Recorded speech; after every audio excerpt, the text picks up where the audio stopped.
make sure we're back up. I'll throw a tweet out as well. We're back. Sorry about that. We crashed. Not sure what happens, but Josh Engelman is the man, and he's super quick when it comes to getting us back online. If this were me, show's over, folks. Anyway, we left off on House, and the last thing I want to say on him is Mike D'Antoni really likes this kid, right? Like, how many times have we heard him just glowing endorsement? Show's over, folks. That's why I think, while usually it's not a coach speak thing, doesn't mean much, he's put his money where his mouth is, and House has gotten big run almost every time he's healthy. So to close that out, I like House a lot more than Nasir Little. Yeah, right there with you. We also just got news that Kevin Porter Jr. is starting in place of Love. I like House more than Porter too. I'd already mentioned that I think Porter's, a cheap guy that you can, use to fill out some lineups, especially if he's not going to get much ownership. But I would say he's in like the same category for me as Little. Okay. Yeah, I would put him above Little, but not by a lot. Right. The game environment is not as appealing for Porter. There is a better chance that, like, if Porter's knocking down shots, they could just go to him more. I don't care how many corner threes or whatever Nasir Little does. Dame's not going to be like, hey, here's the ball. Right. And that's a good point to make, right? Because who are your ball dominant guards here? Like Jordan Clarkson, Colin Sexton, not guys that you're super worried about. Whereas in Portland, if it's not Dame, it's CJ McCollum. Right. There's just it's a 0% like range of outcomes where Nasir Little, they start running the offense through Nasir Little. It's literally 0%. I jinx a lot of things on this show. I'm not too worried about that one. You feel pretty good about this one. Yeah, I don't blame you. All right. Damian Lillard is one of my favorite plays today. So earlier in the day, he was coming in at 9% ownership. Now, we got ownership update an hour ago. I'm going to update it, refresh, see if we got it. Okay, so an hour ago. He's still at 11.9%. I'm just going to tell you quickly why I really like him. He leads the entire league in minutes, number one. That's important to me. For a guy that has a near 30% usage rate, 30% assist rate. When you're playing 39 minutes per game, good things happen. How about this, though, Adam? Game has the highest total on the slate. And another thing, Houston this season, playing at a top 3 pace. Here's the kicker. No team is allowing more 3-point attempts or assists to opposing guards this season. It has been a good spot from a volume standpoint for guards, and I don't see any shortage of that happening for a guy that's averaging just shy of 39 minutes per game.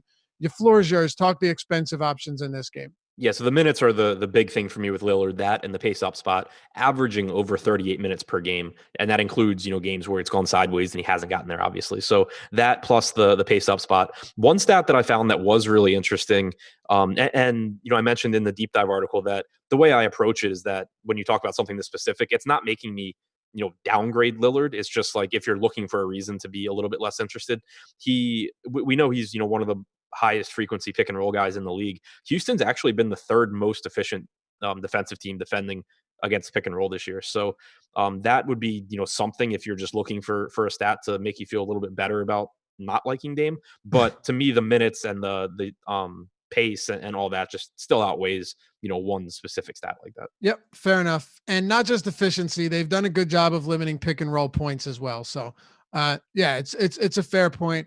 But again, I just think the volume carries him in a spot like this. And the biggest thing for me, Adam, is I'm not paying 9,600 for him. I'm paying 8,600 for Lillard. Yeah, the reason that I think his ownership isn't really that crazy low, though, like I'm saying, like if he's 12%, I don't think that's crazy. Right. Is for one, you already have the guys like Dinwiddie that are just clearly better values. Yeah, but and Jokic isn't. Luka's not that much more expensive either. Yep. Yeah. No, fair point. What are your thoughts on Harden here? I know the obvious answer. He's the best player. You play him, but I do have some trepidation in terms of, do I want to jam James Harden into lineups, or do I think I can make some good balance with Doncic, with Lillard, with Towns and those type of high middle tier guys without having to pay down for shit bags? What are you doing here? I don't think I'll get to much. Westbrook's back. So obviously Harden is still going to be very, very productive. He always is, but you're not getting or you're not projecting, you very well could get, but you're not projecting, 2 point per minute Harden. You're projecting like 1.7 or 1.75 point per minute Harden, which at his price point relative to everyone else on this slate makes a huge difference. Like if you just to very quickly simplify it, if you just take like Harden plus Nasir Little salaries, you get an average of 76.50 per player.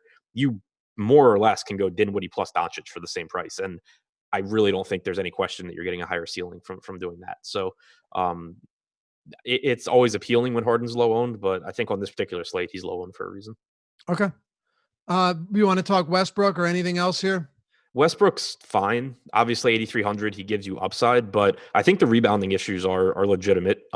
It purely coincided with Capella playing more minutes that Westbrook's rebounding numbers went down. He has about a 15% rebounding percentage without Capella, about 10.5% with Capella on the floor. So I think that's an issue. He's obviously never been, a good shooter. He's not a high efficiency scorer. So when you're taking shot volume away from him and you're also taking peripherals away, it starts to become a problem.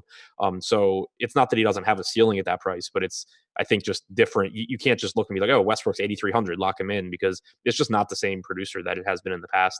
I think that Capella, other than House being a good value, I think that Capella is actually my favorite play from Houston, because he's coming back from his concussion, which is obviously a totally different injury than the shoulder injury that was limiting him earlier in the season.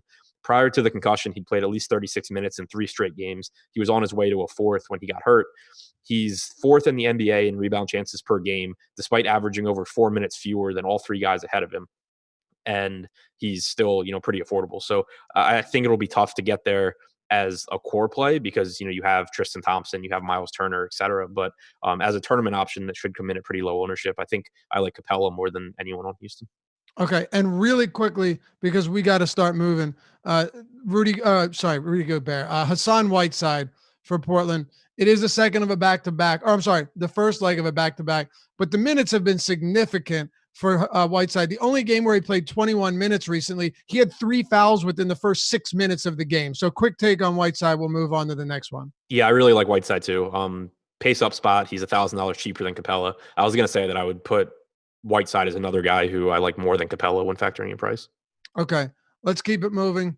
Chicago, Milwaukee, the Chicago Bulls at home. Of course, they're going to be pretty heavy dogs here, but that's not going to come as a surprise to anybody. They're 8.5 point road dogs, but you now have a 231. I was surprised to see this, a 231 total on this game, Adam, which is, I don't know. I mean, it's pretty incredible.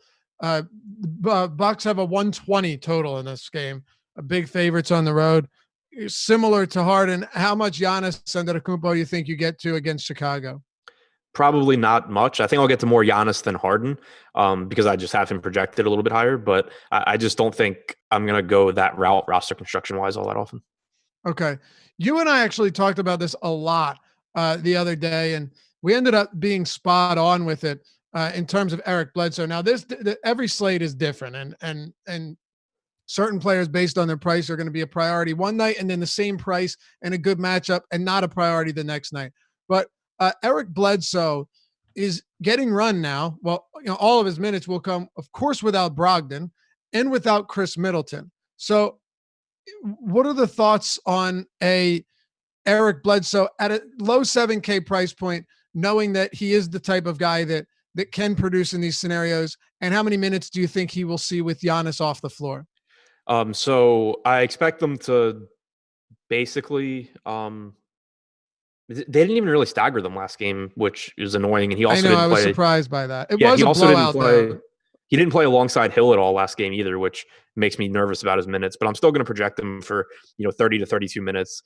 He should see increased usage without Middleton. He's not a core play for me just because of all the other guards. I do think that at 4% ownership, he obviously has tournament upside. He's someone where if you have a chalky tournament lineup, use him as a contrarian play, because obviously you have a monster total here from Milwaukee. They're going to get points somewhere. So not an optimal play, but I do think that Bledsoe has a really high ceiling. Okay. He played 6 minutes without Giannis when they played the Bulls 4 days ago. So there's that. Anything else from this one? And on the Chicago side, are you going to go back to Lauri Markkanen, who's been an utter disgrace? I'm sorry, I shouldn't say that. I'm sure he's a great person, and I don't want to attack his character. But dude, he's been rough, and amazing. His usage is way down from last year. He's attempting like 10 shots a game. It's concerning. Yeah. I want to clarify on Giannis real quick because he's one of the highest projected on guys on DraftKings. His salary there did drop to 11.3, which is really nice. He also I haven't projected for like 2 points per minute. So I actually don't think it's close between him and Harden as far as who I'll have more of. I don't know that I get to that 30% number either way, but I do prefer him. All right, Um, thoughts on the Bulls. Yeah, Markkanen, the minutes should still be there, which is really nice. He's as bad as he's been this year. He's still averaging just shy of a fantasy point per minute. So it's a really big deal to me that he's seeing big minutes in competitive games. Luke Cornett hasn't been in the rotation. Now he just had face surgery, so he definitely won't be in the rotation. If you're going to get 34, 35 minutes from Markkanen, even at his lower usage rate, that's pretty appealing, especially at a $5,900 DraftKings price tag. Factor in a decent matchup where Milwaukee's allowing the second most 3-point attempts per game. Markkanen's averaging 6 per game. I think that I'll be going back to Markkanen. He shot 62% within 3 feet of the basket last year, 52% this year. He's down 10%. He shot 36% from 3-point range, 28% this year. So he's just, not only is he not shooting a lot, but he's not shooting well. Usage is down 4%. Rebounding's down 2.5%. These things worry me. Now, the price is low enough. I get it, but I'm probably going to do what I can to get away from that. Wendell Carter Jr., always a viable tournament option given the upside. Also, a ton of foul trouble that this guy gets. I mean, he's fouled out in back-to-back games. You know this. We've talked about this a lot, Adam. Thoughts on the rest of the Bulls? Nothing that's a huge priority for me. You get upside from Levine and Kobe White for the same reasons that I mentioned with Markkanen about the 3-point shooting. Those three are the guys that take the most 3-point shots on this team. But in the context of the slate, none of them are priorities for me. Same goes for Carter, who is playing much better this season and really, really productive when he's on the floor. He's getting more minutes, but I just still can't put him ahead of guys like Turner or Thompson as far as projection goes. So it just ends up being a contrarian pivot. Dallas and San Antonio. I don't imagine we're going to spend a whole lot of time on this game. Do you agree? Yep. All right. So I'm going to do this because I want to make sure we hit on all the good ones. I'm just going to give you the numbers, set the table, and let you run with it. Hit on both sides so we can get to the good stuff. 224.5 total. The Mavs are 5-point favorites. Josh pointed out something at 538 that like San Antonio's odds to come in last in the Western Conference were like, I forget what it was. Basically, just illustrating how bad they are. 114.75 for the Mavs, 109.75 for the Spurs. Floor's yours. So I think that I have more interest in the Dallas side, Luka in particular. The Spurs team's 13th in pace this year. They've been in the bottom 10 defensively in terms of efficiency. So it's just not that same Spurs team. Luka, like I said, is averaging 1.73 DraftKings points per minute this year. Harden's at 1.71. His Luka's efficiency, his shooting efficiency has been a bit better than last year, but you would expect him to improve at least somewhat anyway. His potential assists per 36 are up like 6 per game, which explains the increase in assist percentage. There's just no reason for me not to love Luka at his price tag. So he's a huge priority for me tonight. Kristaps Porzingis, I think, is one of those power forward options where I don't have him as high as Sabonis, but I have him ahead of Julius Randle. Just to put in the context there, second on the team in rebounding percentage and usage, should play around 34 minutes. Beyond that, everyone pretty much falls off for Dallas. And then on the other side, nothing at all that's a priority for me. I think it's worth pointing out DeJounte Murray's down to 5,200 on DraftKings. He's the one guy where I could see, having some of, but there's just too many plays that I like to be getting there. Okay. I really just think it's so hard to get away from Luka Doncic at sub $10,000. Just run across all of the numbers with this guy, and he's young. There are going to be some bad games for Luka. They'll happen, but he has been remarkably consistent. You're talking about 34% usage and 47% assists, and a 15.7% total rebound rate. Leads the team in usage, assists, rebounds, assist rate, total rebound rate, potential assist, rebound opportunities. So it's not just like he's locked into this. The opportunity for him across the board is above everyone else on this basketball team. Yeah, it's And he's getting better. Yes, I know. It's just crazy. Quick question from GG123. Laffy, ship my money. What about Luca on FanDuel 11-4? Thoughts, Adam? Um, it's still fine. It's obviously harder to get there, but he's still $1,100 less expensive than Harden. I would say that I like Giannis a bit more than Luca at those prices, though. Okay, you want to touch on anything else from this game? No. All right. By the way, Deeper Dive, one word, will get you 50% off your first month of Awesemo Plus membership. Just go to awesemo.com/join and check out everything we have to offer. We want to cater the plan to you. So if you're a casual player, we'll recommend a subscription package. If you're a serious professional player, we got you there too. That was Alex Baker, Awesemo himself. That was his goal and vision upon starting this site. And if you scroll all the way to the bottom of awesemo.com/join, you'll see tutorial videos on all of our most popular tools, so you know exactly what you're getting. When you sign up, use the sign up code Deeper Dive, one word. Head over to the premium Slack chat too, and be sure to say what's up. We will make you feel welcome, I promise. Deeper Dive, all one word, 50% off your membership at Awesemo Plus. All right, Utah, Minnesota. Kind of an interesting game here, Adam. Massive pace up spot for the Utah Jazz, right? I think it's like 6 possessions per 48 boost for them. Minnesota defensively has been okay, but they're just playing at such an elevated pace that it doesn't matter. Andrew Wiggins I saw him doubtful, then out, then doubtful. He's not going to play. Starting with Utah, though, what are you doing with guys like Donovan Mitchell, who is right now projected on DraftKings for 11.7% ownership, big pace up spot? Any interest in him and Rudy Gobert or anyone else from Utah before we break down this mess of a Minnesota Timberwolves squad? Yeah, I think that Gobert, Conley, and Bogdanovich are all secondary options, pace up spot, good enough, spot for them and decent price tags, but not priorities. Mitchell's the one that really stands out, though. He has the 5th most pick and roll possessions per game this year. Minnesota's been the 2nd least efficient team defending them, behind only the Nets. He leads the team with a 30.5% usage rate, second to Conley with a 22.5% assist percentage, playing huge minutes. So I think that out of the Utah guys, Mitchell's the top play. He's someone, I would put him behind, Dinwiddie, obviously, but like I have Mitchell a little bit ahead when you factor in salary of, even Damian Lillard. Okay. So do you want to cover anything else on the Jazz? No. All right. So let's talk about Minnesota. No Andrew Wiggins, and obviously a tough matchup for Karl Anthony Towns, but this is a team where outside of Jeff Teague, this is ugly. And Towns is priced pretty reasonably. So Wiggins is out. Josh Okogie took part in shoot around. I think he'll play, but the big thing, what are we doing with Karl Anthony Towns against the Utah Jazz? And how much does Wiggins' absence influence him? Because of course, Andrew Wiggins is a bona fide all-star now, Adam. Yeah, I think that him being out obviously gives Towns a bump. His price tag on DraftKings is much more appealing than it is on FanDuel, where he's 11.4 or 11.6. But on DraftKings, it's a pretty solid price tag, and I'm not that concerned about the matchup because, yeah, me neither. It's a pace down spot, which sucks. But he's just not the kind of player that I'm too concerned about. Gobert, he doesn't have to score at the rim. He does everything offensively. For whatever it's worth, they faced off 7 times since the start of the 2017-2018 season. He's averaged 1.42 points per minute. His average production over that time was 1.41 DraftKings points per minute. So hasn't seen a negative impact at all. But still, when you start comparing him to guys around him at this price point, while I do think 10,200 is too cheap, I think that Luka's price tag is even better. I think that Giannis's price tag is even better.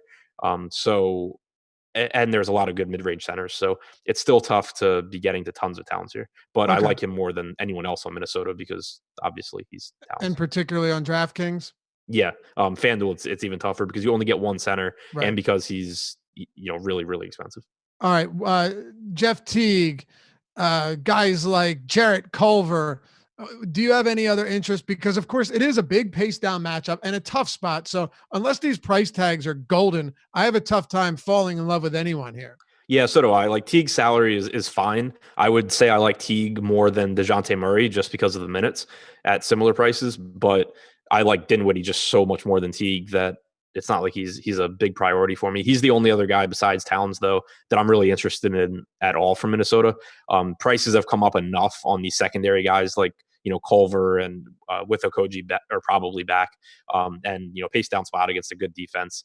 I think there's enough value on this slate that I'm not going to the Minnesota guys. Phoenix and Boston, this game in Phoenix, of course. And the Phoenix Suns the Phoenix Suns are favored in this one. Crazy. 3.5-point favorites against the Celtics here.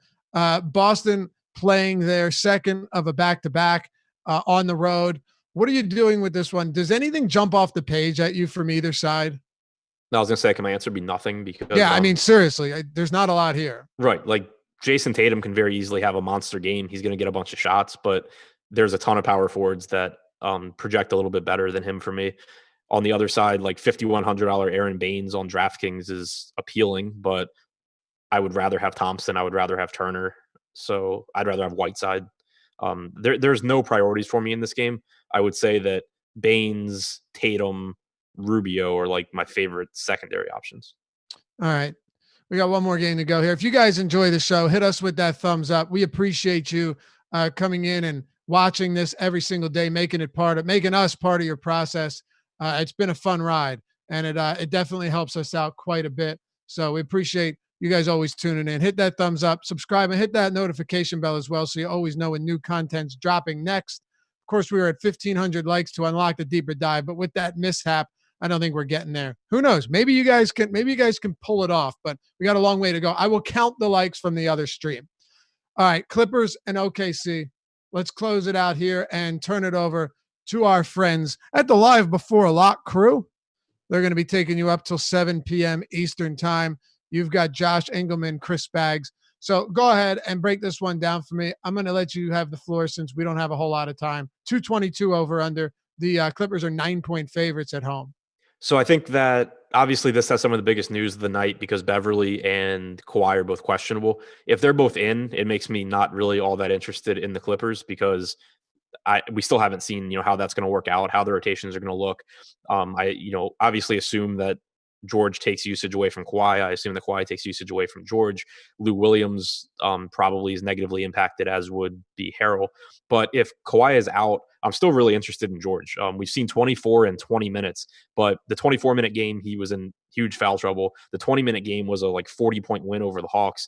He played about 15 first-half minutes against Atlanta. I'm still going to be projecting him for 30 minutes. I think that's what he plays without foul trouble or a blowout. And obviously he's just been phenomenal without Kawhi. So we're probably not going to know what to do before lock, but I think he would be the biggest or the best play here if Kawhi is out. Lou Williams would be right behind him. On the other side for Oklahoma City, nothing that's a huge priority. Adams is still cheap, but I can't put him ahead of a bunch of other centers on this slate. Shai Gilgeous-Alexander is reasonable at 6,300 on DraftKings, but there's just so many guards in that price range that do everything on the floor that I'm not it's not really that hard to get or that easy to get to a lot of a guy who is most likely not going to really do anything but score. All right, so we'll make this quick and then turn it over. Top plays from this game. I know you broke it down a little there, but if you just had to give your top couple plays from this one, since we didn't spend as much time on it as I would have preferred. Yeah, George, if Kawhi's out. If Kawhi's in, then nothing. Okay. Yeah, I would do because none of them are priced down to the point where they're all factored into to them playing, and that makes it really difficult. Right. That'll do it for us. We will see you guys back here tomorrow on the Deeper Dive. Have a great night. Good luck tonight. I hope somebody wins something. When you do, let us know. Brag about it. It'll be fun. Until next time, catch you back here on the Deeper Dive presented by Yahoo Daily Fantasy.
Go for it. All right, what's up, guys? We should be starting up now. Hello, everybody. Welcome to the Awesemo.com Live Before Lock show. Got ourselves a 9-game NBA slate, one that's changed a lot throughout the course of the day, and we'll take you through all the finer points as always. I'm Chris Spags, joined by my pal here on Mondays, the Chubster Josh Engelman. How are you doing, young Josh? I'm good. I promise, guys. I'm here. I'm working on getting myself on the screen, so give me 1 second. It's just my name in here, but I'm good. I'm starting to enjoy this slate now.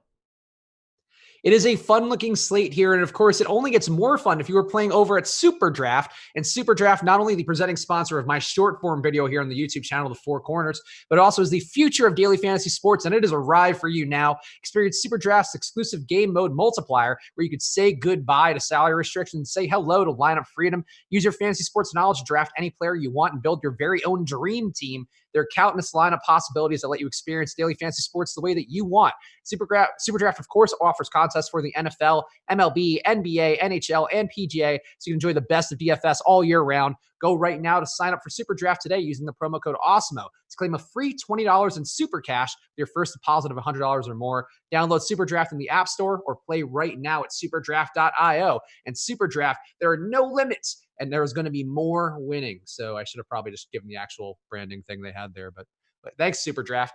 And of course, also, we are presented as always by Awesemo.com. So go to Awesemo.com/join and use that promo code Live Before Lock for half off your first month. Any monthly package on there. You also have packages as low as $3.95 a week on there. So head to Awesemo.com/join and check out all the packages and find one that'll work for you.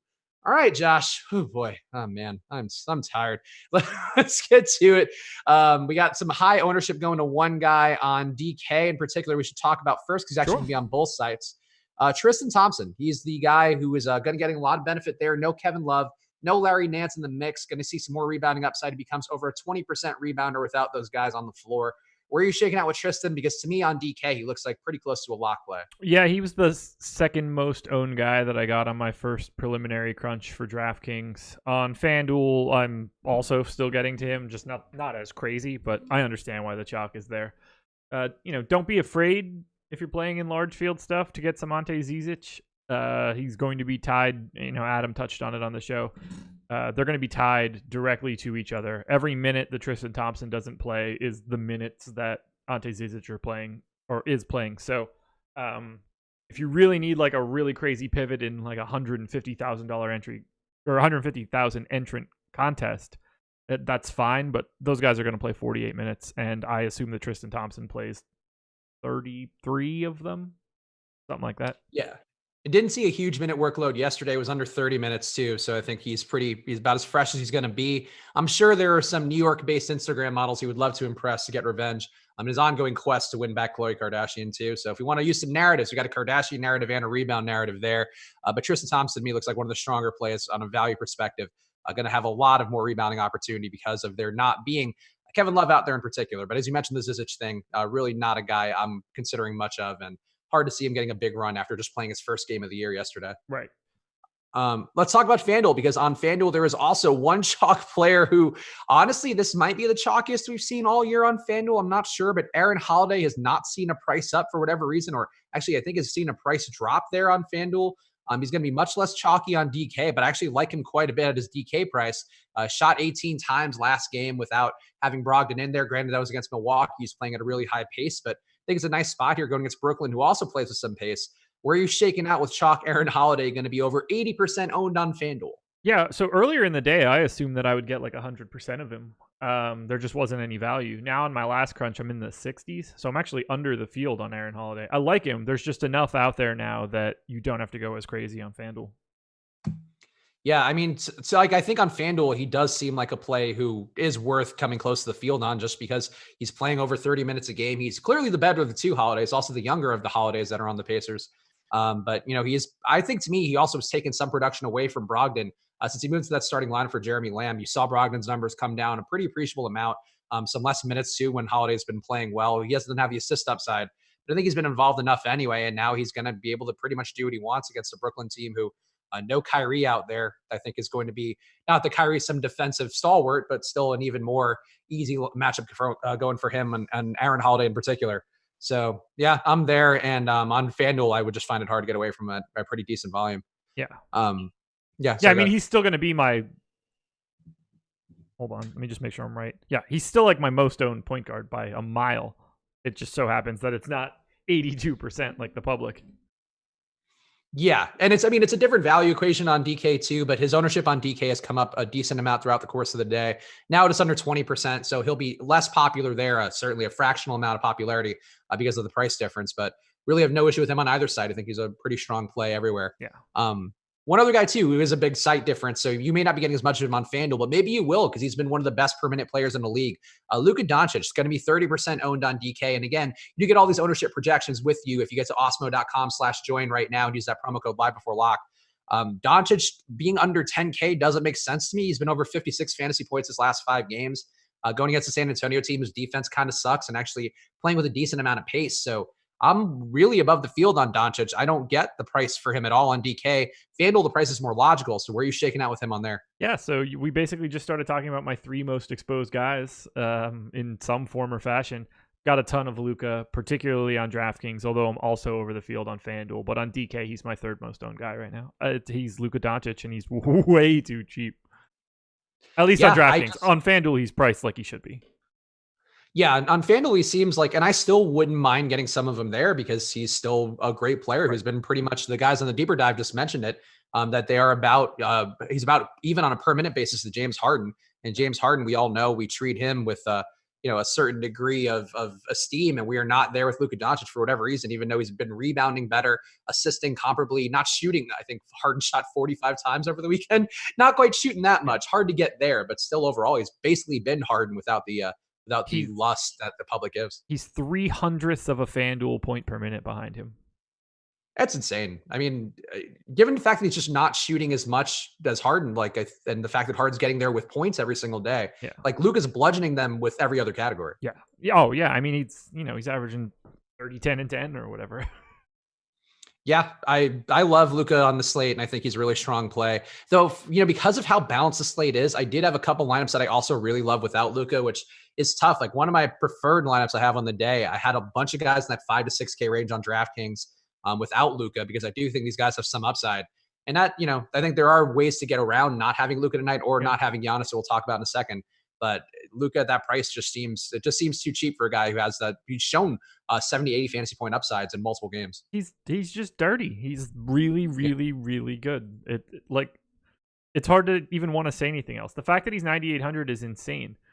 This season, it's Giannis at 1.86, Towns at 1.62, Harden at 1.6, Kawhi 1.59, Luka 1.57. I mean, by any DFS metric, he's been at best the 2nd best per minute performer on the season, and at worst 5th or 6th. He's incredible. Yep. I think I think we are in agreement here. Luka Doncic, good basketball player, the kind of takes you can only find here on Live Before Lock. Yeah. That's why we're so brave. You're welcome. So brave, so creative. You're welcome. Let's talk about another guy who I think will also go out on this limb, say pretty good. Giannis Antetokounmpo, you mentioned there in that hierarchy of points. He's also been around 2 fantasy points per minute in court time without Chris Middleton, and that includes the last 2 games where Middleton's been out.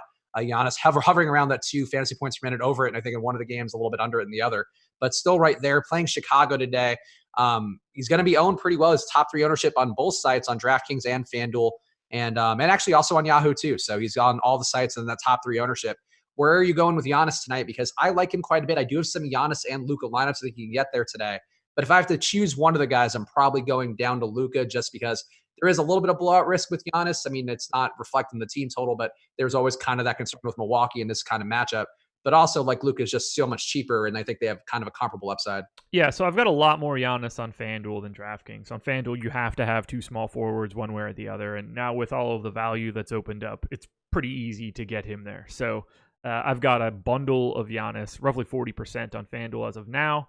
On DraftKings, I'm coming in a bit under the field, but still somewhere in the 20% range. So it's not as if I'm leaving him entirely. 11.3 is just a lot for a slate where everybody is underpriced, or at least generally underpriced. Yeah, I would agree with that. And I still like Giannis's upside. I mean, again, if he does see 35, if he somehow saw high 30s minutes in this game, I don't know why they would need him to do that against the Bulls, but it's certainly a possibility. You are talking about a guy who has 70 to 80 fantasy point upside as well. Just the question is, do you think Luka can get there too? And I do think Luka can get there in that matchup versus the Spurs. So that to me is why I have less Giannis, but Still not a situation where I really have an issue with getting to Giannis. I think he's just harder to get to. And again, it's just so many guys in that range who have like 40 fantasy point upsides. I think that's where I kind of shook out with him. Everything you just said, I agree with. All right. Also, we do have a giveaway going right now. If you check the pinned tweet on our at awesome underscore com Twitter handle right now, we have a free whole year-long pass to the NFL Awesemo Plus. If you guess the player that scores the most fantasy points tonight's Chiefs versus Chargers games. We are down in Mexico, so you get a part into that right now. Actually, not a ton of entries on it right now. So if you check the pinned tweet on the at awesome underscore com Twitter handle, you can get into the NFL giveaway there. I know this is an NBA stream, but everybody's playing all the sports right now. And after Brian Hill did a number on some of us emotionally, I think both of us on this stream. I don't know what you're talking about. The Brian Hill 100-yard TD pick for Josh. To update you guys, as we like to talk about on Mondays here, because there's so much time between our NFL live before lock shows. Josh's streak, you are now 11-0 in terms of not picking the correct player. Absolutely.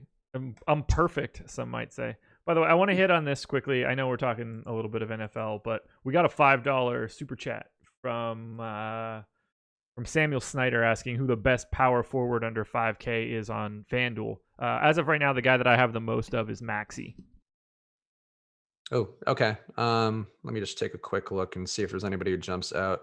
But yeah, I think Maxey was a guy I got in some of my DK projections, and I didn't really get why.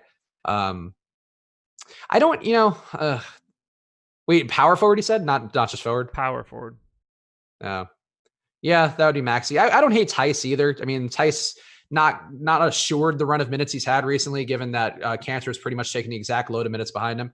But I wouldn't hate Tice, but I think, Maxey would probably be a better play above him. So I'll agree. And then thank you for that super chat. We have another one as well from Justin Swearingen. Can you recap FanDuel value? Just joined stream.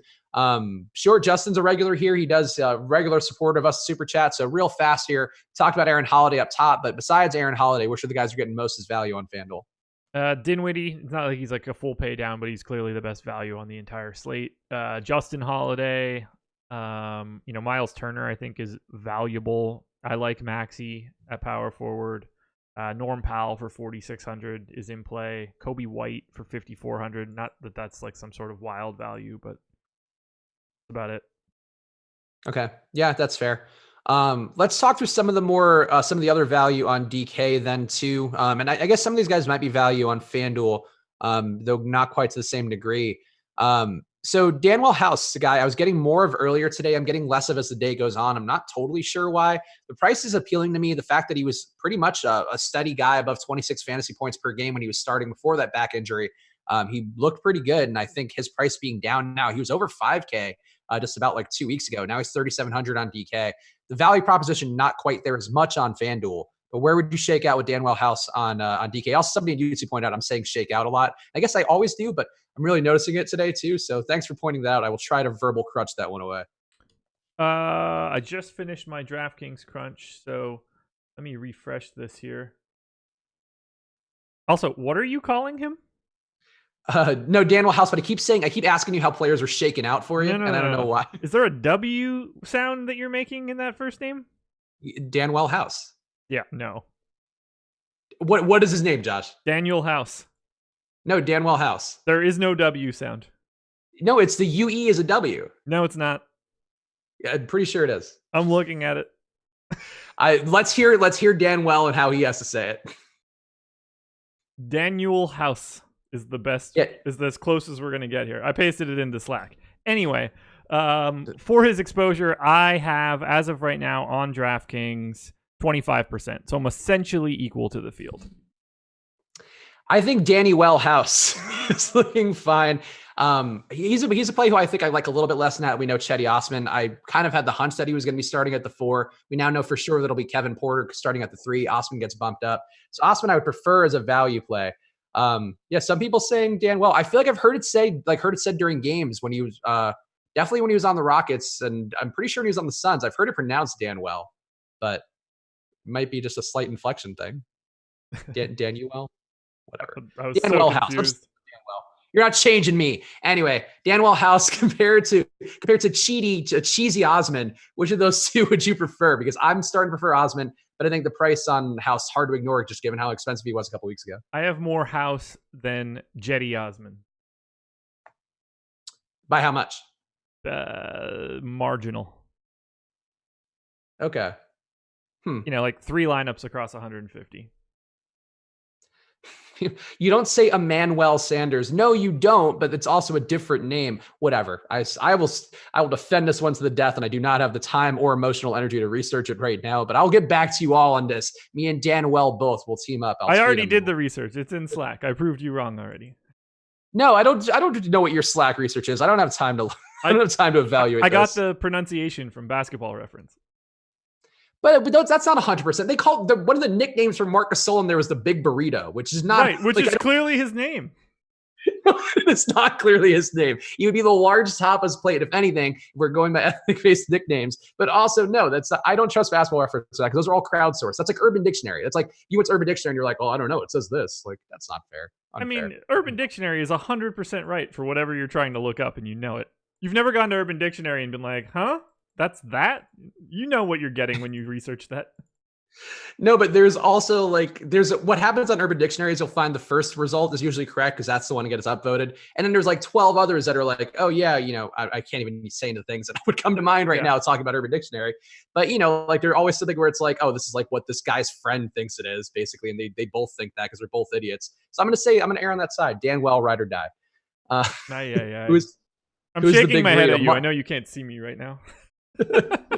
Are you doing the alpha from Mighty Morphin Power Rangers with the I? I don't know what that is. Oh, come on.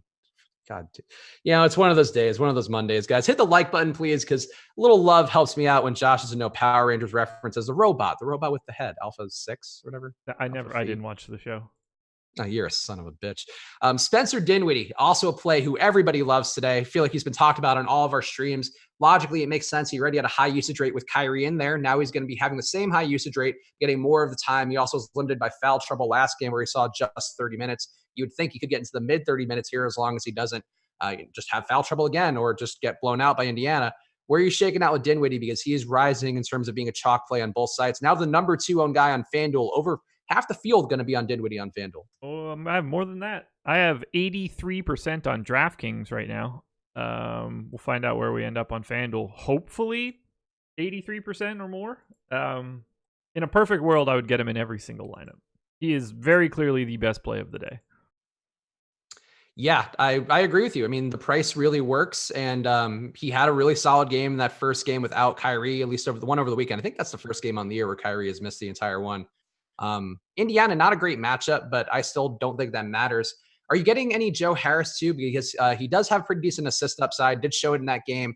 And Alex did some research on NBA Wowie, looking at the very limited sample size on his premium stream, which of course you do get with a membership, that Awesemo Plus membership. But I think Dinwiddie looks solid, but I also think Joe Harris I probably should have more of, and I just didn't quite land there. I assume I don't have much Joe Harris. I haven't seen his name come up once. Well, let me just double check it.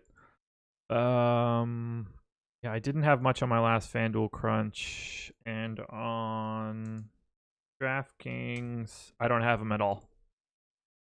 Wow. Okay. I do think Harris is worth a bit of exposure. Look, he's coming off that big game where he just had 44 fantasy points with no Kyrie out there.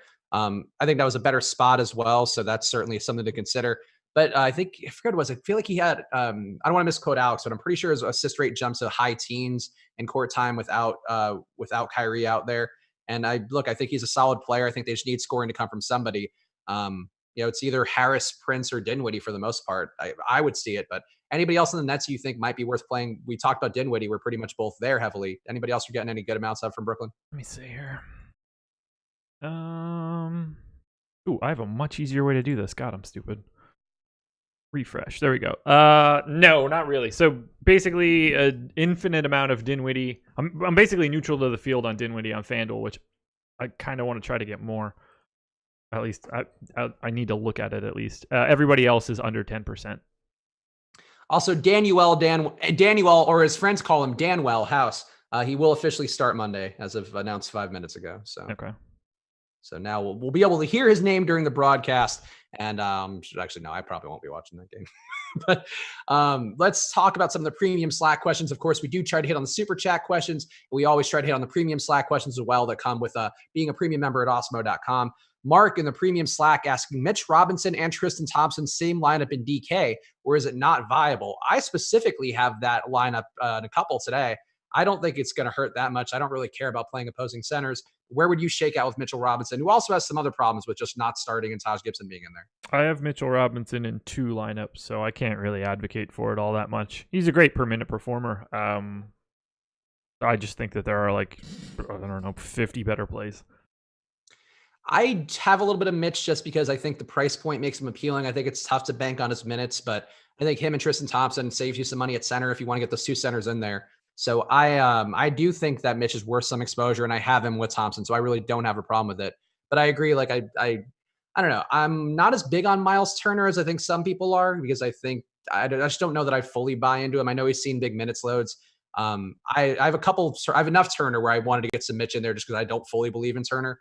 But that's the main reason why I got to Mitch, is he's the center who I felt like is most comparably skilled outside of Thompson in that kind of Turner price range. He's just really difficult to trust today with the amount of centers that are available. Let me just sort this by center just to see. I have 8 centers more than him right now. Thompson, Whiteside, Turner, Powell, Baines, Towns, Allen, Brook Lopez. On DK or FanDuel? DK. Okay. Yeah, I mean, he projects as a pretty decent value according to Alex. He projects pretty well according to my projections, which I'm still not fully feeling the most confident because it's only based off a 2019 sample. But I like Robinson. I do think the minutes are a risk. They're always a risk with any Knicks player for the most part. But at his price point, I'm willing to take a stab because he opened up some things for me, and I did get him. 12% ownership for the field on DK seems about right to me for him. I wouldn't want to go much more than that. Hold on a second. I need to look at something for Mitchell Robinson here. New York Knicks, Minutes? New York Knicks. No, not minutes. New York Knicks. Okay, so he has been at 1.4 FanDuel points per minute. Does Alex still have him at 33? I might just be really light on him. He had him at 24 minutes, the last one that I loaded. I think we just got an update like a minute ago, so I don't know what that says. I might be too light here. Yeah. No, I don't know. 29.8 divided by 24. That's 1.24. I feel like you're doing the Zach Galifianakis meme right now. I kind of am. Alex has him as 1.62 FanDuel points per minute today. That is a monstrous rate. I think both of us are wrong. Monstrous player. I think he and I are both incorrect, and we should average the two. Yeah, I mean, look, it's not a high-paced spot going against Cleveland, but maybe I think that could also help him out a little bit, being able to get in position more to get blocks. And I mean, that ball's going to be coming to a standstill sometimes with Tristan. So I don't know. What's the game line? Thank God we have projected stats too. Yeah, Mitchell's still in this most recent update, still projected for 35 fantasy points from Alex. Yeah, I just want to see where I'm off so bad. Everywhere. That's what I would say. Might be true. Might be true. I think this is really important, given his price tag and like his spot in the industry. So if I look at Alex's rates for Mitchell Robinson today, 14.5 points, 8 rebounds, almost 4 blocks. Oh, somebody, Kirk Lanahan. I don't like saying mean chats often, but it's gonna amuse me. Does Josh have a pick of the night to go crazy so I know who to fade? To be clear, that's not Josh's issue in basketball. That is specifically in NFL with this one game. Yeah, I'm leaning more towards Alex. I think that I've got him way under projected. Yeah, I like Mitch. I'm much more a Mitchell Robinson fan as of now. There we go. So I'm glad we could bring this to light. Look, there are some players on a slate of this size with as many moving pieces as we've had. This NBA season, I think, earlier in the year has had more moving pieces than we usually have for the first 2 months spread, where I think usually you know the lineups, the guys are going to be in there barring ridiculous injuries. And I think this slate, you can miss a guy like Mitchell Robinson, whose role has somewhat solidified, even though it doesn't feel like it has because he's not starting. Taj Gibson in there is getting minutes. We still have the Portis center minutes, the Randall center minutes, all that stuff. Alex is bringing him down right now. Damn it. Well, even if he does come down a little bit, though, that's going to make him like still a decent value, I think, not a Yeah. smash Like value. I didn't even think that he was a horrible value the way that I had him right now, but I think that I was too low and he was too high, and we're going to end up meeting in the middle at like 1.4 fantasy points per minute, which is oddly enough exactly where he's been this season. Yeah. So yeah, I think that seems about right. And look, I think it's a decent spot for Mitchell. Certainly one that I wouldn't go crazy on, but as I mentioned earlier, like he's projected for just about 13% ownership on our ownership projections at Osmo.com. I think that seems about worth it to me because he's got good upside. And if you are going for me, like me, with a lineup with a bunch of guys between 5 to 6K on DK, I think he's one of those guys who helps that work a little more manageably, where these guys all have decent upside.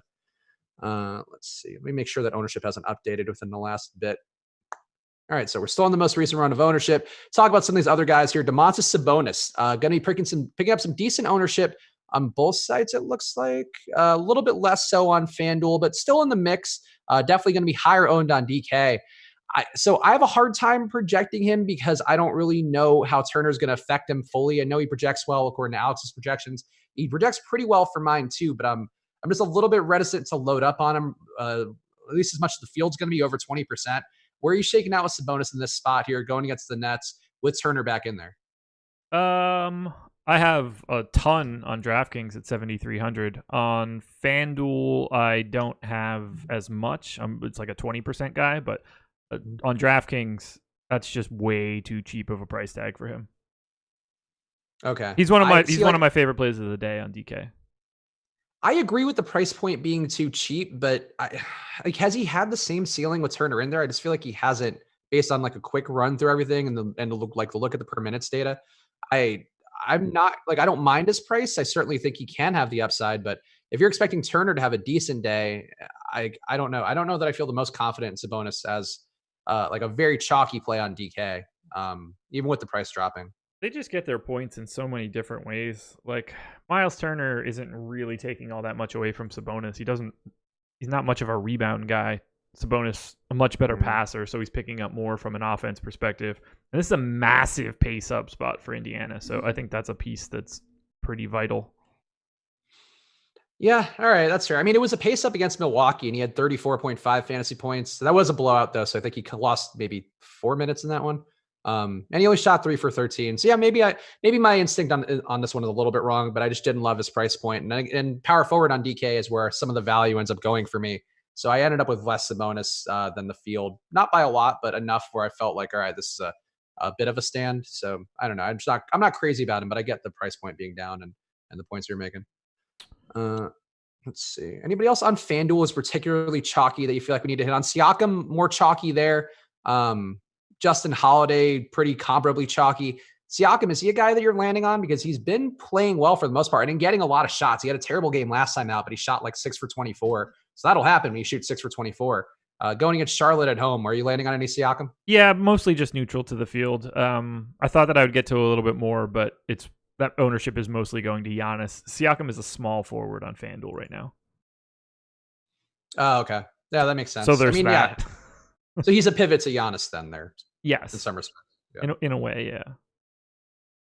Okay. Yeah. Oh, I see the Mitchell Robinson chats now. Yeah.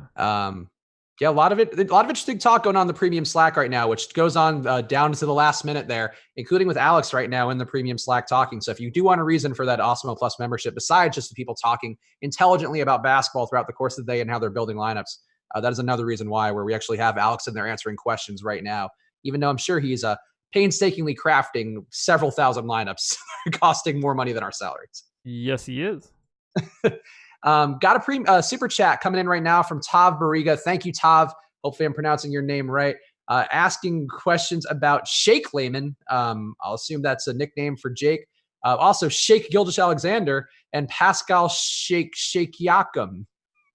I don't know what he's going with here. But thoughts on Layman, Gilgeous-Alexander, and Siakam for a FanDuel GPP. How are you shaking out with those guys? We just talked about Siakam, but Shea or Layman, are either of those guys coming up for you on FanDuel? Nothing interesting on Shea.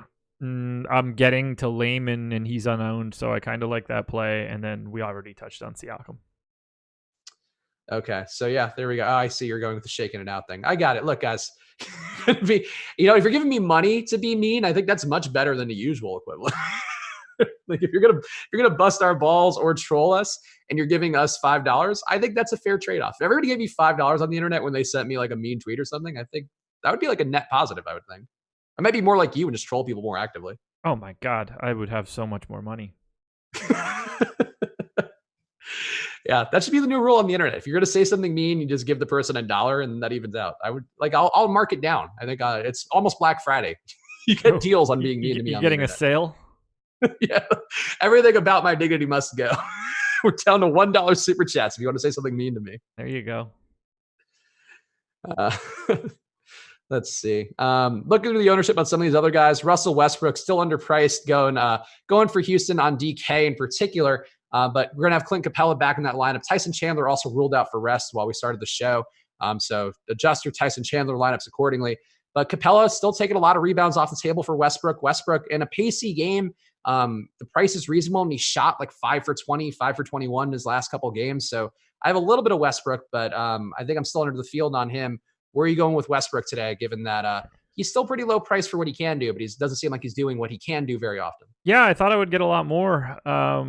He's kind of just in a price range where it's easier to get to the guys above him or to get to the guys in like that 6K range that are just wildly underpriced. So I'm actually well under the field after advocating for him earlier today. Okay. Yeah, I think I always feel bad not having enough Westbrook, which pretty much every slate he's been on for the last week or so, where I'm like, I should have more Westbrook. And it keeps working out to not have enough Westbrook. But one of these days, it's not going to work out. And going against Portland, their defensive efficiency, pretty poor, one of the worst marks on the slate and one of the not better marks on the league. So I don't mind going to Westbrook today.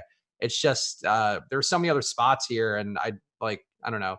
Like, I don't want to lose. I don't want to have Westbrook and lose out on Luka, or even like going to Booker at less ownership. I think is kind of intriguing given how Boston gives it up to lead guards pretty often, including Booker, every time he's played him over the last 2 seasons. So I think there are other ways to go to get away from Westbrook. And I don't mind never not getting Westbrook, at least lately. And he'll probably blow up in my face one of these days.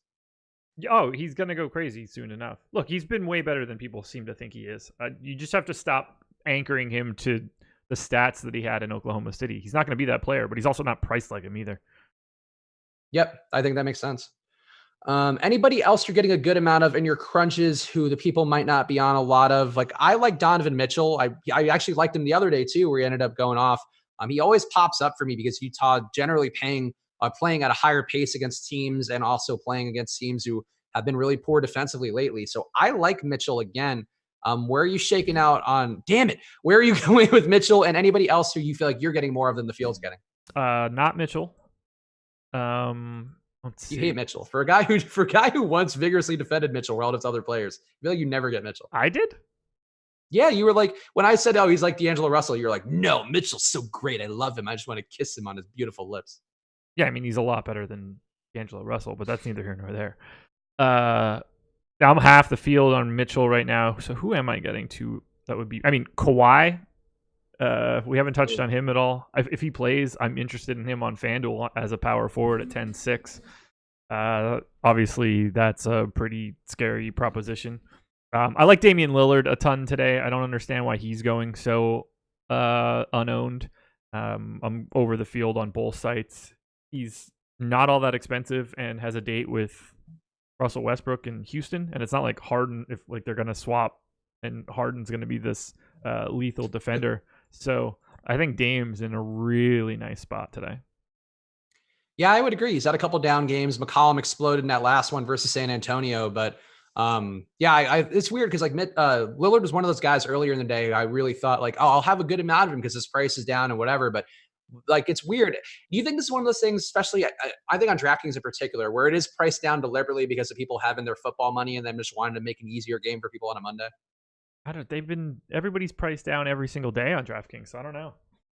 That's not true because one of the slates last week was real tight where we had like no value. I don't remember which one it was, but I remember there being one which was like, oh, okay, what? I don't even know what's going on here. But the Mondays are extra soft every week, and I'm starting to think that I'm putting on my conspiracy tinfoil hat where I think they're pricing it a little more soft to get people in. That wouldn't shock me. I mean, but yeah, I don't know. Like, does that make a difference? Are people really just looking at the prices and then being like, oh, I'm not playing now or I'm playing today? I think if people have the money, they're playing it. And let's not forget that most people aren't coming back with more money after the NFL season. They're coming back with less. Well, okay, that's true as an overall, but I think the casual players who end up winning or whatever are more inclined to think like, oh yeah, I'm doing so great, like I might as well roll it forward. Then you can play an NBA slate where you can have Lillard, you could have Luka, you could have Donovan Mitchell, who you saw in the dunk contest, you could have all these guys. Like I do think that there could be a bit of a thing there because I like players who want to play who are maybe not super into it, who don't enjoy talking about how to pronounce Danuel House's name. They're just wanting to load up on guys who they know. And I think these slates are the ones, these Monday slates in particular, you can just load up on guys that you see on House of Highlights and that type of thing. Yeah, I just don't think that exists anymore. I think a couple years ago that was something that could be possible. I don't think that that's possible any longer. I don't think that there's free money Mondays anymore because I don't think that anybody has more money on Monday. It's still Fair point. 10% of the people getting that scratch. All the people who didn't play Brian Hale yesterday are swimming in it. I was surprised to almost like I lost a little bit yesterday given how much Brian Hale I had, but I was like thanking the Lord that I didn't get completely shellacked. I was just happy that he played like garbage and I went 11 for 11. I can't wait to get it right again next week. Also, shout out another super chat from Anthony Davis, one of our regulars here recently, which we appreciate the super chats from the guys who are doing it on the reg. He's asking thoughts on RHJ. Seems like projections are high for him. I would not be as big on him now that we have OG Anunoby back in the mix, but where are you on Rondé Hollis Jefferson? I have very little on FanDuel, and on DraftKings, I have 0. He didn't take much of a minutes haircut last game, which I think was kind of odd. I didn't look at the box score for the Raptors that closely. I'm actually curious about that. But even with Anunoby back, like I think Anunoby played 30 minutes in that game, and he's still. I mean, still he's 25. more the backup center than anything else. Yeah, that's a good point. Yeah, Boucher, I feel like is the one who took the bigger minutes haircut. At least from what I was seeing earlier. Look, Rondé's minutes are decent, and he did close the game, though it was getting out of hand, so that could be part of it. Like, I don't like RHJ. I don't like RHJ unless he has a lot of runway. We know he's starting, and he could just kind of fool around for half the time and then have his productive minutes out here and there. So I would not be crazy about RHJ, and I don't get why his projections are popping up too much. Yeah, I mean, I hope that he is owned a lot. It's not a guy that I'm on, so that just makes. Sometimes you have to have like a lot of a guy to get over the field and hope that he plays well. Sometimes you could just not have any and hope that he sucks. In this case, I hope that he sucks. Frank Bishop agreeing to the corollary where if we're gonna razz me, we're gonna give us money. So thank you for the super chat, Frank Bishop. Thoughts on things shaking out? I think things are gonna shake out well as long as you continue watching the stream and if you hit that like button, because positivity begets positivity in the world, and that's been shaken out with Spags here on Live Before Lock. I don't know what to say to. That's a little improv here. The show was, we realized, I honestly have probably been using that as a verbal crutch for the entirety of the time that we've been doing this show, and nobody's pointed out until now. And now I can hear myself. I'm getting that that retroactive look back, that memento look back at everything, where I'm seeing myself shaking out several thousand times over the course of the last year. Colin O'Callahan in the premium Slack asking, any thoughts on Batum on the low price tag on DK? I would have very little thoughts on Batum. I actually got more Miles Bridges, which I didn't get, but did not get any Batum. I don't have any Batum that I'm aware of. Jordan Charles asking thoughts on Tice and Oubre Jr. I think Tice, an interesting play at his price point on DK, and I think he's one of the power forwards I would say is an interesting play under 5K, but not a guy I would like. Oubre Jr. I didn't land on. The only son I have any of today is Booker, and which is odd because I would have thought I could get some Baines, but don't have any Oubre Jr. Josh, where are you going on Tyson Oubre Jr.? Where are you shaking out? Hopefully he plays well. That would be fortunate, son. Terrible. It's so bad. It's so bad. What was the question? I wasn't listening at all. Tice and Oubre Jr. How are you feeling about those two guys? I guess on FanDuel in particular. I'm almost positive that I don't have any Tice. Yeah, I barely have any Tice. Oubre, I have in 3 lineups, I think. So not much. Yeah. Not really interested in either guy. Yeah. The only guy who projects well for me on Phoenix is Baines, and then Booker, I talked about the reasons why, where he has had a pretty good success rate against Boston. And I think that high usage guards have been succeeding against them at a pretty decent clip, which doesn't make sense given their wing defense. But I think Booker is in play for me a little bit just because nobody's going to be on him. And we know the upside he has, even though he hasn't quite had it as much this year with Ricky Rubio taking a lot off the table. Let's see. Let's see. Looking at the chat. Sterling Brown, sneaky for FanDuel, asks Brian Peel in the premium Slack. Anything for you with Sterling Brown? I don't find him to be sneaky. I got a little bit of Dante DiVincenzo, which I did not love, but that's as much as I got of the Bucks scrubs. Sterling Brown is not in my player pool. Okay. So we're both, we're in agreement there. George Hill too, I got a little bit of, but yeah, Sterling Brown, not in my mix. Thoughts on Conley on FanDuel? Are you getting any of him? Sorry, give me one sec. I named my upload templates backwards, so like FanDuel's is DraftKings and DraftKings is FanDuel, and I just got really confused. Am I getting any Conley? Not that I noticed before. I almost went to Memphis. I have a little bit on FanDuel. I don't have any on DraftKings. Nothing. He's not a guy that I'm advocating hard for. His assist rate is really low this season, and I think that's kind of gross. Yeah, lower than Mitchell's, which is kind of surprising given what we know of Mitchell. But Mitchell at 24% on the year, Conley at 21%. Conley, we talked about it on Friday too, by the way. He did have the emotional but not play well game, which I did think was the higher probability outcome for him. But Jay Crowder went off in his revenge campaign against Utah. So we were 1 for 2 in the revenge in the Memphis Utah game. But yeah, Mike Conley, I don't know, man. He's due for positive regression on that shot still, shooting 36% from the floor. So I think that's where you expect the gains. But as Josh mentioned, the assists not quite there for him on the year for whatever reason. Mitchell taking too much off the table. Yeah, I think he's just handling the ball a lot less, and that's different for him. Yeah, there will probably be games where Mitchell does get bottled up and we see more Conley, but I don't think we're there yet. And definitely not going to be there against Minnesota, who Shit My Money pointed out in a couple things content-wise today about the pick and rolls that Mitchell's running at a really high clip that Minnesota also happens to defend really poorly. So it seems like more of a Mitchell spot anyway. Yeah. Let's see. Looking through the premium Slack, rank top 3 safe centers on FanDuel. So that's always a fun question to answer. So Josh, how would you rank who would you find to be the safest centers, I guess, if you were, let's say your cashier center, so we can make it a little more DFS focused. Okay. I just exported my crunch, so give me 1 second. Okay, boom. So I would say Miles Turner, Tristan Thompson. I mean, Karl Anthony Towns by default, I guess. Okay. Stack asking, would love to know where Josh Engelman stands on Sabonis. We talked about it earlier, but real fast, your Sabonis thoughts. I thought he was underpriced on DK, but I'm not as confident in his upside, given that Turner's back out there. But you felt a little more pro Sabonis. So on FanDuel in particular, where are you shaking out with him? I basically have the exact same amount of the field. You good? Yeah, the shaking out. I can't. I'll get it. I'll get it out of my system. Okay. Sorry. Yeah. I like him as much as the field. I've got like 11% right now. Yeah, that's fair. I feel like he's fair to match the field on DK, but he feels a little bit overpriced given that Turner projects well. He's cheaper. I think I'd rather go to Turner. I'd rather go some other ways, and I'd rather pay down at power forward a little bit too on DK if I can. And my center positions are accounted for with guys like Tristan Thompson. Yeah, and Turner. I like him a lot more on DK.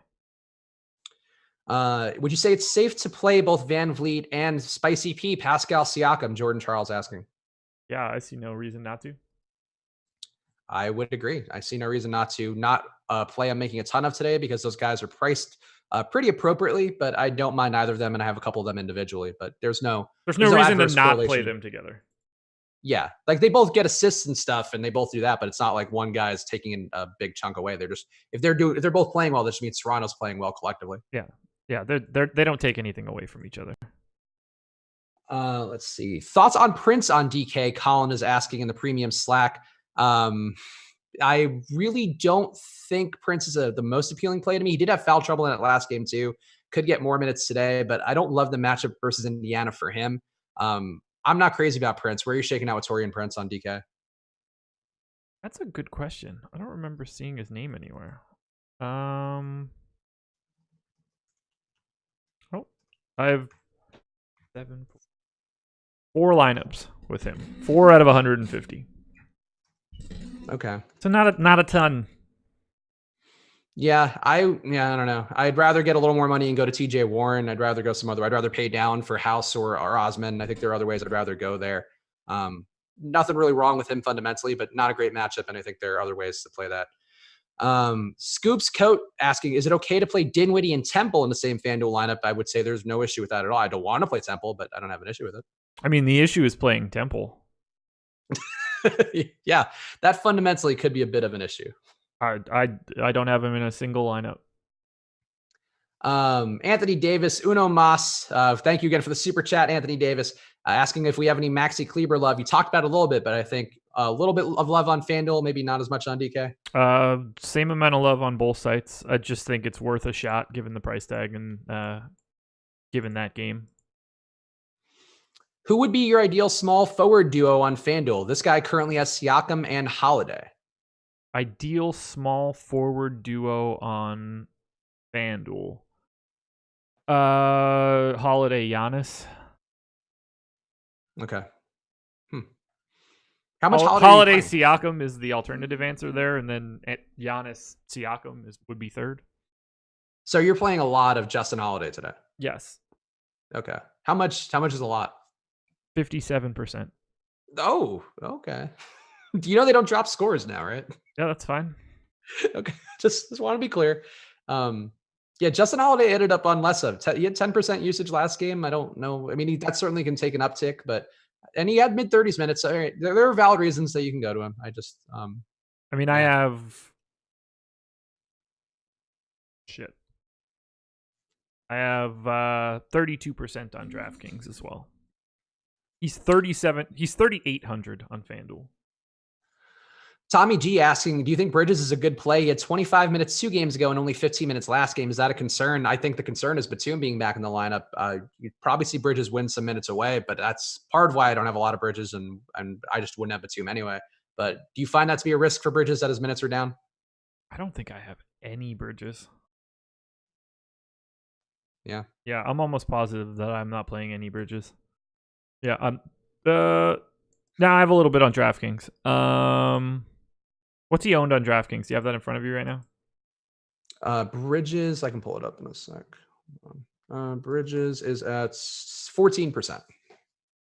So I have the exact amount of Bridges as the public.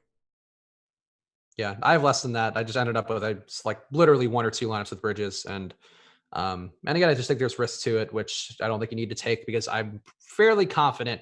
Yeah, it's all relative. It's all DFS. Fairly confident though in House and Osman, and I think those guys are my values today. And if they bomb out, then Bridges wasn't a guy I wanted to land on a lot of. Gotcha. SGA or Levine for a DK GPP. Leaning SGA revenge game. Stank 2323, one of our regulars. What are you feeling about Shea or Levine? I might favor Shea here because the price is decent, and I think the matchup versus the Clippers isn't the worst. I have more SGA on DraftKings than I do Levine. Nothing too crazy, but I am double the field on SGA, whereas Levine, I'm just slightly above.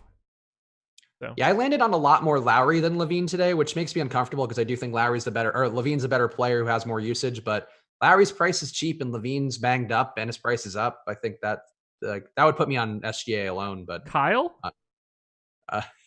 Wait, what? Who? What? No, God. Are we gonna just bully? I don't do this to your pronunciations. I don't know who you're talking about right now. Lowry Marketing.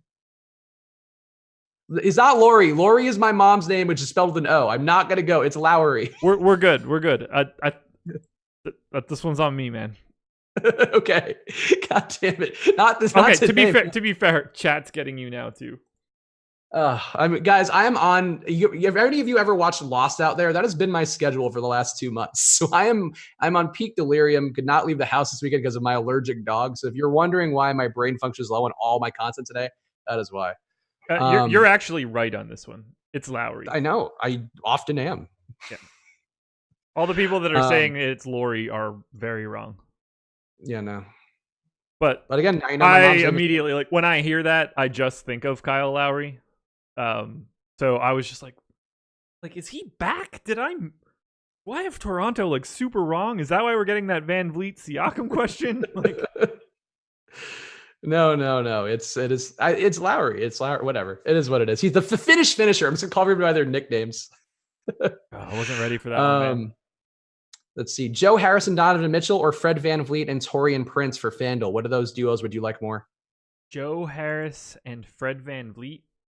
Joe Harrison, Mitchell, or Fred VanVleet and Prince? Fred VanVleet and Prince. I I don't have Joe Harris. I'd go Harrison Mitchell. But I'm not playing FanDuel, so maybe I just don't know. Let's see. This guy went to the Lost Taping finale. Oh, that's fun. He's got a Dharma Initiative mac and cheese. Okay. That's a fun collector's item for a show that really ruined itself over the course of years. Ooh, you bite your tongue. What, Lost? You were a big fan of the Lost ending? After rewatching it, I can appreciate it more. Interesting. Okay. I reread some article about it recently and was like, yeah, I could see what they were going for a bit more, but I was unhappy with it in the moment because I wanted more of the like mysticism, but I appreciated it in the end. Okay. Maybe it's one of those that gets better with a rewatch, but I think, I don't know. Everything gets better, I feel like, the more you watch it. Like Succession, I could say it's taken me 5 tries to watch that show. I've now gotten through the first season, and it's still not a show I'm dying to watch every week. I don't know if I can do this with you anymore. It's the best show on television. Oh, my Lord. You're out of your mind. It is simultaneously the best comedy and drama. I just don't need to see more rich white people cheating on everybody and being terrible. I'm just a little fatigued of it as a concept for shows. Oh, you're out of your mind. I mean, those are the people that are supposed to be doing that sort of stuff. Oh, don't do a show with Ben, man. He's gonna rip into you too. I think it's a fine show. It's a passable one, but not one I'm dying for. Anyway, looking at all of the chats here, bad takes bags. Look, I think the ratings back me up, but whatever. Which one? For Succession. They do? Yeah, it's not. I mean, it's not Westworld by any stretch. It's a show that white coastal media people like. They'll be all right once they win all of the awards for season 2. Much like Mad Men was, which nobody also watched, which I actually enjoyed, but that's TV for you. Never watched it. Kleber or RHJ, JR the Star, and YouTube chat's asking. For me, Kleber. Yeah, I'd go Kleber. Best DK play under 5.6K. Under 5.6K would make that a little different.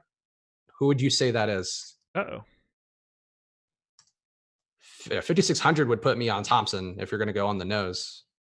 Yeah, if it's on the nose, it's Thompson. I assume that's why he wrote under 56K. So Danwell House, maybe? Whoever that guy is. Probably SGA for me, though, if we're talking about like trying to spend that salary. But House is the guy that I have the most of anybody under that salary tier. Yeah, okay. I wouldn't also hate Joe Harris, but I am a little more intrigued by his upside than some other people may be. But I do think he's a guy who is a little interesting. One last question, which we didn't touch on, but we probably should. How are you handling Paul George? Because for FanDuel in particular, we don't know the status of Kawhi and Patrick Beverley today, Kawhi being the most relevant. George has been going nuts, though. He shot 17 times his last 2 games. He only played 20 minutes, and he had more than 2 fantasy points per minute in that blowout versus Atlanta over the weekend. Are you getting any Paul George on FanDuel, or will you just avoid that whole situation? I have no interest in Paul George, regardless of the Kawhi news. Really? I have Kawhi, but I have no Paul George. So even if Kawhi's out, you wouldn't want to play Paul George? No, on FanDuel, absolutely not. Just because of the risk or the price? He's 9,600 today on FanDuel. What am I playing Paul George for? So he can play 26 minutes? And 50 fantasy points. He's $200 cheaper than Damian Lillard. Damian Lillard is probably going to play 10 more minutes than him today. Okay. I can't play Paul George on FanDuel. That's craziness. I have a little bit of Paul George on DK. I think he's worth a stab on DK. Unless we get word that he's just going to play his full allotment of minutes and he plays 34 minutes today. There's no way that I'm playing Paul George on FanDuel. On DraftKings, I think it's a little bit more feasible. Don't Embiid my status, asking Capella thoughts. I didn't land on him today, but I think he's very intriguing because it doesn't seem like anybody's landing on him today. And he's been rebounding like a beast. But where are you going with Capella? I have 0. Yeah. Not the day to pay for him, I think, but that could make it the day to pay for him. No, so. Whiteside, Thompson, Turner. It's really hard to get away from those guys to pay for a Clint Capella that is priced where he should be. Well, actually, I mean, I think he's dramatically overpriced. But even if you think that whatever he's doing this year is correct, those guys are all just giant better values. All right, guys, you got 2 minutes left to lock right now, probably a little less than that. So start getting your lineups in if you are waiting on them. Daniel Stopka asking, Westbrook is due. Harden should regress tonight. Thoughts? I would think we talked about this a little earlier. Westbrook is due for a better game, but that doesn't necessarily have to correlate with Harden regressing. So what is Harden regressing to himself? He's playing exactly like you expect him to play. There is no regression. We got a super chat from Random who just clearly enjoys and agrees with all the things I've said throughout the course of the show. I think that's, if they don't leave a message, that's what I can only assume. Yeah, thanks to Random for being random. That's so random of you, Random. But 2 more Bridges for DK. Neither, but Bridges. Yeah, neither. Premium Slack, one last run. How much Dinwiddie percentage in DK? For me, I'm at over 50%. I have 94. Okay.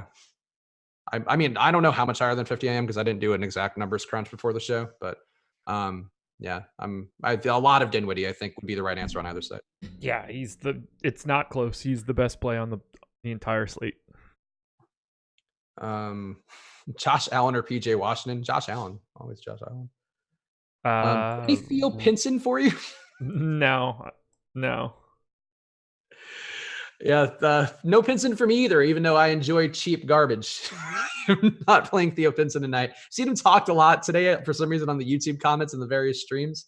And no, I would say no Theo Pinson. Yeah, it's not Pinson season for me. He also got more minutes last game because of foul trouble, so that's worth noting too. All right, we're locked, guys. Let's see. Let's do a quick round of Daddy Likes before I bleed out of my ears. Oh, let's not.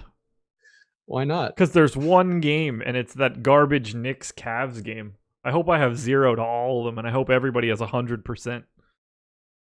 I hope that because there's going to be a lot of Tristan Thompson. Yeah, but we're all playing Tristan Thompson. That's cool with me. You're not going to be like, oh, he's 15% owned. The rest of this game sucks. These teams are garbage. The New York Knicks should not be 5.5-point favorites against anybody.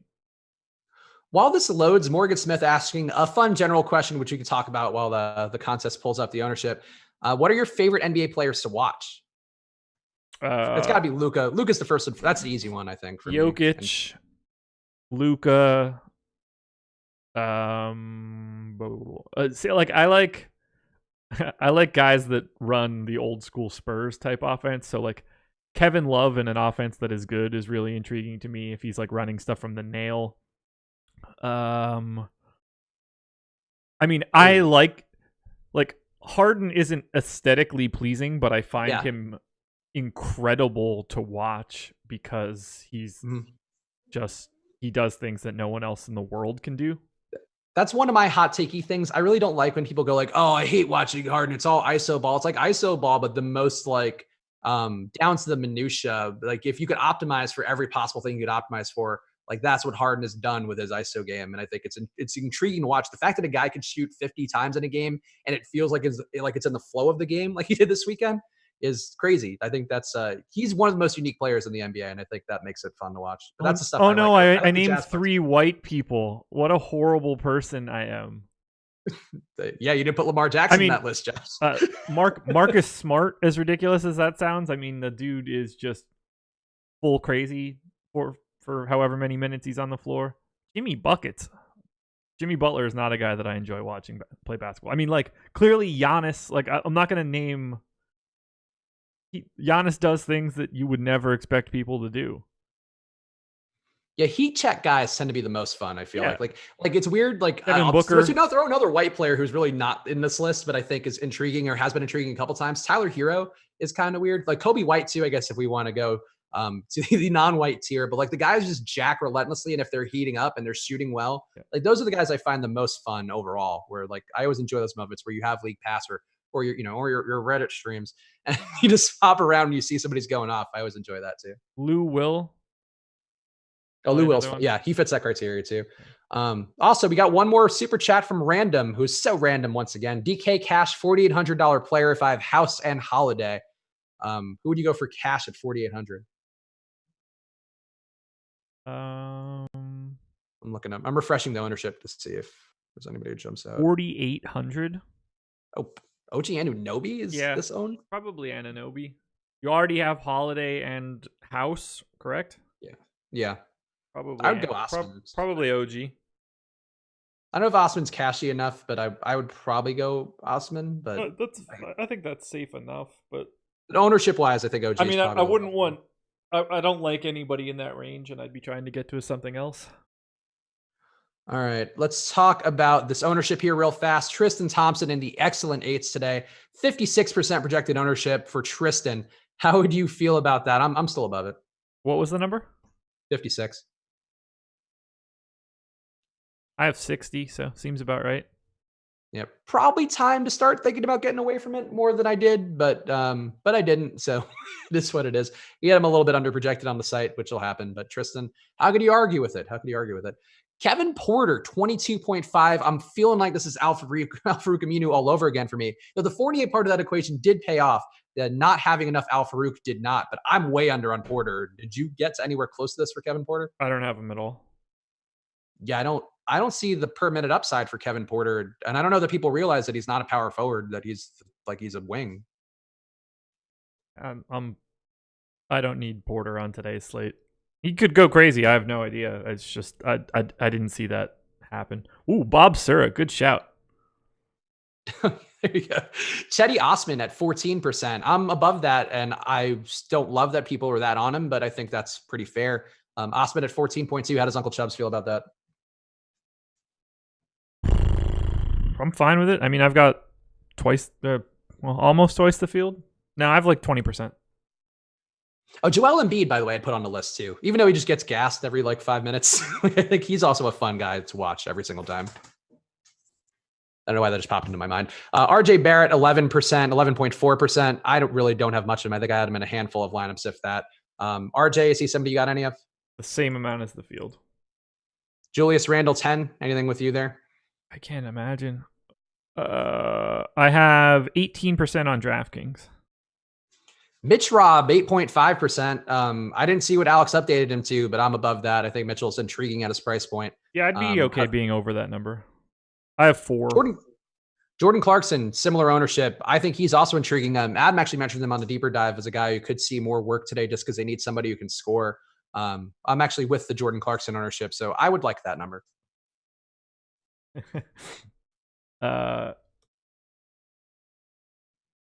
Dave just posted a screenshot of a lineup of Alex's that has Taj at power forward and Mitchell Robinson at center on FanDuel. And Alex's response was, man, I should have set a group for that. Yikes. See, it happens to everybody, guys. So, we try to bring the best, most informed takes here, but even the best player in the world who wins more money than probably many of us combined on staff can make those faux pas. So check your groups. That's an important lesson. Actually, Alex always mentions it on his premium streams too. It's funny. Anybody who played themselves? Yeah, Larry Nance, 0.02%. Kevin Love, 0.22%. So a lot of people played Kevin Love. So congratulations to all those folks out there. They, in fact, did play themselves. So did you play any Kevin Love tonight? I hope not. I hope so too. I hope none of you guys played Kevin Love as well. But one place where, no, this isn't a good transition, but one place you should also not be playing Kevin Love is Superdraft. Right now, head over to superdraft.io or download the Superdraft app in the App Store. They are a sponsor here of the Live Before Lock show, as well as of my show, The Four Corners. So check it out right now on the App Store or at superdraft.io. Use the promo code AWESEMO, AWESEMO. You'll get $20 free on a deposit of $100 or more. That is instant release money as well. You get that right away and can play with it. Play it, then you can keep it for yourself. Let's go check that out right now. Get your super cash bonus and check out the multiplier tournaments. Kawhi Leonard out. So Paul George, great play. Sorry. And your camera out too at the same time, apparently. I did that on purpose. I have a lot of dead lineups on FanDuel now. That is not that's not the first time I've had Kawhi Leonard kill me. The good news is at least you have Justin Holiday in here to make up for the score. Fine with having a ton of Justin Holiday. He's a fantastic value. Justin Holiday, a fantastic value, much like going to superdraft.io right now, getting that $20 free on any deposit of $100 or more. And of course, we are going to have the NFL Live Before Lock show coming up in just a bit. Who is it tonight? EMAC and who? Nolan? EMAC and possibly our illustrious It is editor-in-chief, Nolan Kelly. So tune into those guys in about 20 minutes flat. They'll be doing that. And in the meantime as well, watch my showdown breakdown video. Came out a little later today because I really just couldn't. I walked around my apartment for an hour looking at my laptop trying to figure out how to do content today. One of those days, but go check it out. We have a ton of content here on the channel. Hit that like button before you go as well. That helps us out quite a bit. And lastly, go to osmo.com/join and use that promo code live before lock for half off your first month of Osmo Plus. Get all the data at our fingertips that we have at our fingertips. You could have it yours. So go right now to osmo.com/join and use that promo code live before lock for half off your first month. Any parting words, Josh, before you go watch your Kawhi lineup sync? Yeah, I love when people don't listen to anything. Josh quoted, "There's no way I'm playing Kawhi, LOL." Yep, that's exactly what I said. I think you mean Paul George, but good job trying to chime in on YouTube chat, buddy. Yeah, that is in fact what you said. Also, I still don't want him on FanDuel, regardless. These guys have prices. Don't forget that.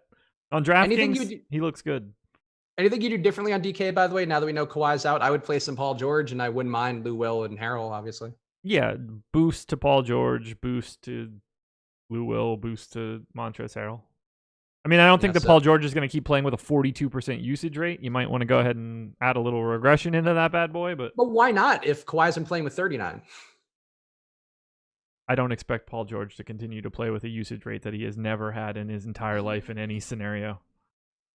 I think so. Look, here's one of my theories real fast. Paul George is going to play exactly the way that Kawhi plays when they're not sharing the court. It's going to be weird. You're not going to want to play those guys when they are sharing the court in those games, and they're going to probably be priced weirdly. But for tonight, I think Paul George is a pretty strong play because he's been gunning. He shot 17 shots in 20 minutes last game, and Atlanta wasn't playing that pacey either. So I don't know. I mean, I just think they were trying to get him involved in basketball after not playing for a while, more so than anything else.